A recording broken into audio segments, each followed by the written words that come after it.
Yeah, my name is Tony Namkung. I graduated from Calvin in 1967. I'm currently a visiting scholar at the Jackson School of International Studies. My grandfather was a prominent Protestant theologian and decided in 1939 that we wanted no part of the Japanese crackdown on Christian leaders in Korea, and went into exile in Shanghai, where I was born in 1945. We ended up in Tokyo, and where I lived and grew up for 12 years or so. I attended a school for the children of American and Canadian missionaries. A number of my good friends came to Calvin to start their college education, and I followed them. I felt during my days at Calvin that John Calvin himself and the tradition of Calvinism required and demanded social action, that it was not enough to pursue one's own salvation. We needed to pursue social justice as well.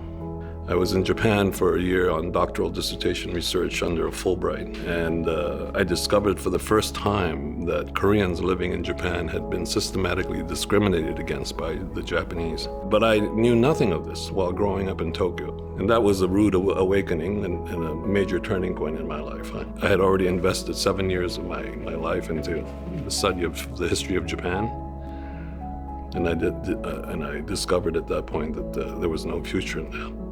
I was picked up by an individual by the name of Robert Scalapino, who asked me to serve as his deputy director of a new Institute of East Asian Studies.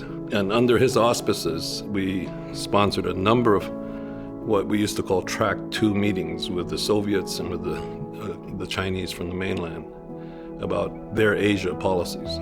Many of them current officials participating in an unofficial capacity. From that point on, I began to study Korea intensively, and including not only the South but the North. And I've been doing that ever since. So for the past 30 plus years, I've been very much involved in Korean affairs, particularly in trying to resolve the huge differences that exist between us and North Korea, and on occasion between us and South Korea. I think that the ideal sort of outcome would be for the two Koreas to live in peace, in a relationship of peaceful coexistence. I think I've been involved in almost every one of the prisoner release events, incidents, and the return of the remains of U.S. soldiers who died in the Korean War. But I've been pretty much a one-man operation all this time. This has been, quite frankly, a thankless task without many rewards. To be given this honor at this stage of my life, just as I'm about to retire, is something that I won't easily forget.